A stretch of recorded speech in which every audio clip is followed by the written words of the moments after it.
যে সালমান মুক্তাদির জামাত ইসলাম করেন, পিনাকি দা বলেন, ইলিয়াস হোসেন বলেন। আমি বলছি না যে কোনো দল করা পাপ। এই মুহূর্তে বাংলাদেশের one of the popular show যেটাতে আমি আজকে উপস্থিত, আমি ঠিক যেই সিটটায় বসে আছি, আমি যদি ভুল না করে থাকি এই সিটটাতেই হাদি ভাই বসেছিল। কেউ যদি রুমে এসির মধ্যে মারা যায় আর কাউরি একদম গুলি করে মেরে ফেললো, আমার ভাইটা কি করছিল? কবরেই তো যাবে। তার মাথায় গুলি করে দিলেন। আর ব্যাপারটা তো এমন না যে যে এসির মধ্যে মারা গেল তার মৃত্যু কষ্ট কম। I am so proud of it. একটা ইনসাফের পক্ষে দাঁড়ানোর কারণে আমার এই মৃত্যুর মধ্য দিয়ে আল্লাহ তোমার মাফ করে দিতে পারে। কখন আমরা ওই যে একটা আমাদের অন্তরে তিনি অসীম সাহস নাজিল করেছেন, অসীম সাহস ভাই। এক মৃত্যু লক্ষ কোটি মৃত্যু ভয় দূর করে দিয়েছে। আমাকে আল্লাহ যদি আবারও দুনিয়ায় পাঠায় আমি কয়টা জিনিস চাবো? এটাও আমি বলতে চাই। উনি বলছেন যে কেউ বাড়িতে থাকতে পারবে না, বাইরে থাকতে পারবে না। আপনি স্বাধীন দেশে এই কাম করতে পারবেন না তো এখন পোলাপানের সাথে, যারা এক একটা বিষয়ে ভীষণ স্কিল। আপনি এইভাবে ডিল করবেন না। এদেরকে আপনার আদর করে ভালোবেসে সুন্দর করে লজিক্যালি বুঝাইতে হবে। হাজার হাজার গুমের সাথে একটা গুম শুধু নিজের পরিবারের সাথে রিলেট করেন। আপনি তেরে মেরে দান্ডা করে দিবেন ঠান্ডা, ওই দান্ডা উল্টা নিয়ে ঢুকাই দিবে। বাকশালী সংবিধান যেটার মাধ্যমে অটোমেটিকলি ফ্যাসিবাদ কায়েম হবে আবারও। আপনার কি তারেক রহমানকে সম্মান করছেন? তারেক রহমানকে এটা আপনাদেরকে করতে বলছে? আপনি কিসের সাথে কি মিলাচ্ছেন? সেই ভাইকে আপনি বলছেন এখন গুপ্ত। এর মানে আমাদের যে মনস্তত্ত্ব, সেই মনস্তত্ত্ব ভাঙতে হবে। আপনি কোনোভাবেই দেশে শান্তি প্রতিষ্ঠা হতে দিবেন না। এইবার যদি ভালো কিছু না হয়, ভিতরে রক্তক্ষরণ হয়, আমাদের কষ্ট হয়, অসম্পূর্ণ বিপ্লব তার স্ফুলিঙ্গ যে রয়ে গেছে, তারা আপনাদের হাঁটুর বসে হতে পারে, কিন্তু বুদ্ধিতে ওরা অনেক আগে। আমাদের একটা দীর্ঘ লড়াই লাগবে। বিশ্বাস করেন, একটা দারুণ ঘটনা ঘটছে যে প্রত্যেকটা সেক্টরে বাংলাদেশপন্থী ছেলে, বাংলাদেশপন্থী মেয়ে পৃথিবীর প্রতিটা প্রান্তে সব থেকে যোগ্য হয়ে উঠেছে। আমি সেটা বুঝতে পারছি। আমি অনেক বেশি প্রো বাংলাদেশি হয়ে উঠছি। জনতার নতুন সংসদ, নতুন সংবিধান প্রণয়ন করবে। আমি আপনার কাজের অনেক বড় ফ্যান। শুরুতে আমি বলছিলাম আপনার প্রত্যেকটা কাজের মধ্যে একটা মেসেজ থাকে, which is very very beautiful. এবং আরেকটা বিষয় আমি আপনাকে অ্যাডমায়ার করবো, বাংলাদেশের অসংখ্য মানুষ আপনাকে অ্যাডমায়ার করবে, সেটা হচ্ছে আমরা দেখেছি 24শে যে জুলাই, যে আমরা গণঅভ্যুত্থান বলি বা আন্দোলন বলি, যেটাই বলি না কেন, সেখানে আপনি খুব স্ট্রংগেস্ট ভূমিকায় ছিলেন। লাইক আপনাদের অঙ্গনে যারা ভূমিকায় ছিল তাদেরকে তো অবশ্যই আমরা অ্যাডমায়ার করি, কিন্তু আপনাকে আমি বলবো খুবই স্ট্রংগেস্ট একটা ভূমিকায় ছিলেন। জনাব তারেক রহমান আমাদের প্রধানমন্ত্রী, উনি বাংলাদেশে যখন প্রথম প্রত্যাবর্তন করেন, তার ছোট ভাইয়ের কবর জিয়ারত করার আগে শহীদ ওসমান হাদির কবর জিয়ারত করেছে। তো এই যে একটা সোনালী সুযোগ আমরা পেয়েছি, এটাকে কেন মিস করতেছি ভাই? কারোর মতের সাথে আপনার মিলেন না কারণে তাকে আপনি জালিমের মতো তার সাথে আচরণ করবেন, তাকে চারিদিক থেকে আপনারা ঘিরে ধরবেন। এই সুবিধা নিবে কারা? ভারতীয় আধিপত্যবাদ নিবে। বাংলাদেশে দলের বাইরেও আমি দুজনকে অলওয়েজ স্বাধীনতা সার্বভৌমত্বের একটা প্রতিচ্ছবি হিসেবে চিন্তা করি।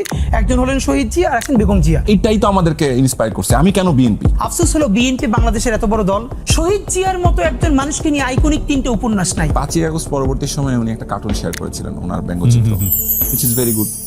বিবিসিতে একটা ইন্টারভিউ দিয়েছিলেন উনি। যেই ঘরে আমার বাবার স্মৃতি ছিল, আমার মায়ের বহু স্মৃতি ছিল, যেখানে একটা ইমোশনাল পার্ট ছিল ওনার জার্নি। যারা জুলুম করেছে তাদের তো বিচার হতে হবে। সেটি ব্যক্তিও হতে পারে, সেটি দলও হতে পারে। প্রমিস করেন ওখানে যে উনি যেভাবে হোক এটার বিচার হবেই। যারা এসবের হুকুম দিয়েছে তাদের প্রত্যেকের বিচার হতে হবে। আপনি এটা যদি ঘোষণা দিতে পারেন তাহলে বাংলাদেশের মানুষ সত্যিকারের একটা সার্বভৌম বাংলাদেশ গড়তে পারবো। এটাই নতুন বাংলাদেশের প্রমিস।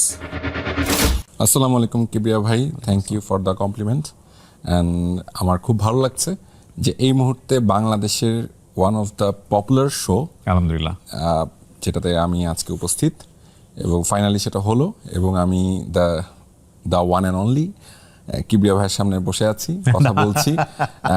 না, অসংখ্য আমি আপনাকে অ্যাডমায়ার করছি আপনার কাজের জন্য, আপনার যেই কাজগুলো হয়েছে সেগুলোর জন্য। এবং আমি যে কেমন আছি যদি বলি, আমি বলবো আল্লাহর অশেষ রহমতে আলহামদুলিল্লাহ। আলহামদুলিল্লাহ। জি, আমাদেরকে যে অবস্থায় রাখেন না কেন সর্বাবস্থায় আলহামদুলিল্লাহ। বান্না ভাই, আমি আসলে সাধারণত যেটা করি যে একজন মানুষের অটোবায়োগ্রাফিকে এখানে পোর্ট্রে করার চেষ্টা করি। লাইক আপনার ছোটবেলা, আপনার কাজ, সমস্ত কিছু নিয়ে আমরা হয়তো ক্রোনোলজিক্যালি আগাতে পারতাম, ডেফিনেটলি সময় থাকলে আমরা সেদিকে যাবো, কিন্তু রিসেন্ট কিছু ইস্যুস যেটা আমি একটু শুরুতেই অ্যাড্রেস করতে চাই। আমি যখন আপনাকে একটু স্টাডি করছিলাম, যখন আমি মনে হলো যে আমি আপনাকে ইন্টারভিউ করবো, তখন রিসেন্ট যে বিষয়টা আমার কাছে খুব লাইক বান্না ভাই নামে সার্চ দেওয়ার পরে ফেসবুকে বা অন্যান্য প্ল্যাটফর্মগুলোতে বেশ কিছু আমি এটাকে কি বলা যেতে পারে, স্টিকার বা ছবি পেয়েছি যেখানে আপনাকে গুপ্ত বলা হচ্ছে, the word I can quote গুপ্ত। এবং এই গুপ্ত ওয়ার্ডটা সোশ্যাল মিডিয়াতে এখন খুবই যাকে তাকে ট্যাগ দেওয়ার একটা টেন্ডেন্সি আমি দেখতে পাচ্ছি, যেখানে আপনাকে খুবই ট্যাগ দেওয়া হয়েছে। আপনি এই স্টোরি কিছু বলতে চান?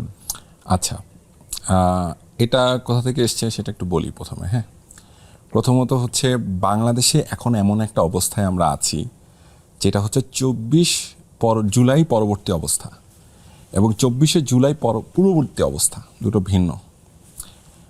যারা পার্থক্য করতে পারছেন না যে রাজনৈতিক পটভূমি এবং মানুষের মনস্তাত্ত্বিক কি পরিবর্তন এসছে, ঠিক সেই মানুষগুলোই মানুষকে এই ধরনের ট্যাগে যাচ্ছে বা এই ধরনেরভাবে আপনি যে কোনো ধরনের ট্যাগিং যদি সেটা আমিও করে থাকি কাউকে, সেটাও অন্যায়। যে কোনো ট্যাগিং আপনি করতে পারেন।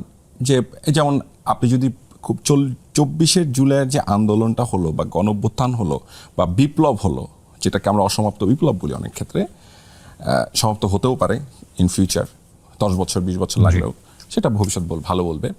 সো ওটা কিন্তু হলো একটা রাজাকার ট্যাগ দিয়ে, ঠিক না? সো আপনি আবার নতুন একটা ট্যাগিং নিয়ে আসলেন এবং সেটাকে আপনি কোনো না কোনোভাবে ব্যবহার করছেন। কাকে করছেন? আপনি ব্যবহার করছেন তাকে যে কোনো না কোনো একটা সময় আপনার সহযোগিতা ছিল, আপনার পাশের যোদ্ধাটা ছিল, আপনি তাকে একটা সময় অ্যাডমায়ার করতেন, ভাই বলে সম্বোধন করতেন। সেই ভাইকে আপনি বলছেন এখন গুপ্ত, এবং সেই গুপ্তটাকে দিয়ে আপনি কি করতে চাচ্ছেন? আসলে তাকে আপনি ঠিক তেমনভাবেই হত্যার যোগ্য তৈরি করতে চাচ্ছেন। আপনি তাকে হত্যাযোগ্য করতে চাচ্ছেন।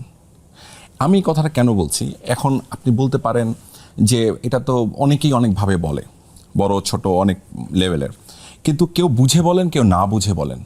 কিন্তু যারা বুঝে বলেন তারা সত্যি সত্যি অনেক বড় অন্যায় করছেন।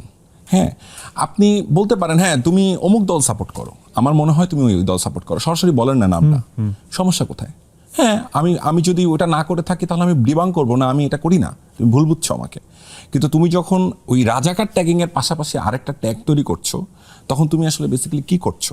তুমি আসলে বেসিক্যালি বা আপনি কি করছেন? আপনি আসলে যেটা করছেন আরেকটা মানুষকে হত্যাযোগ্য করে তুলছেন।